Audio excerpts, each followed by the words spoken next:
Da Azad Bacıoğlu Azad qardaş dəvət eləmişdi. Onun dəvətinlə onun ərazisində, çəpərində gözəl də bir yerdir. Gölün qırağıdır, yaxındır, mənzərəlidir. Su axtarışı eləmək üçün suya ehtiyacları var burada. Ağaçlarlı təsərrüfatını işlətmək üçün, təsərrüfatı dolandırmaq üçün, yaşatmaq üçün, inkişaf elətdirmək üçün və mən axtarış elədim. Əvvəlki videolarımda dediyim kimi suyun yerini müəyyən eləmişəm. Və indi sizin iştirakınızla göstərəcəm suyu harda tapdım. Yerini qeyd eləyək ki, sabahsı günü xırmanda dalaşmayaq. Bax, biolokatoru saxladım belə, biolokator döndü. Fikir verirsinizmi? İstiqamət verdi. Mən də o istiqamətlə gəldim. Bax, bu daş qoymuşuq yerə. Bax, bu yerə çatanda gördünüz mü? Həmişəki kimi mənim qarşımı kəsdi biolokator.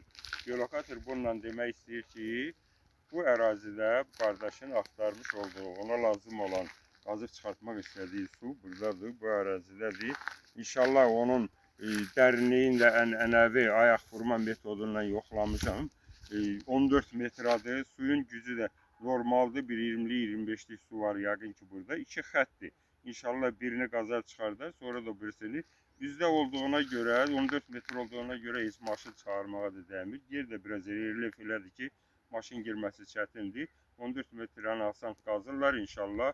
Sağlıq olsun, qazar çıxardarsınız suyunuzu. Allah xeyirli eləsin, bol olsun, Çox sağ olun. suyunuz azalmasın, kəsilməsin, Allah eləsin, kömək olsun ki, bir yaxşı su çıxsın. Mən 20'lik deyirəm, 40'lık su çıxsın burada və dəvət elədiyinizə görə, etibar elədiyinizə görə sağ olun.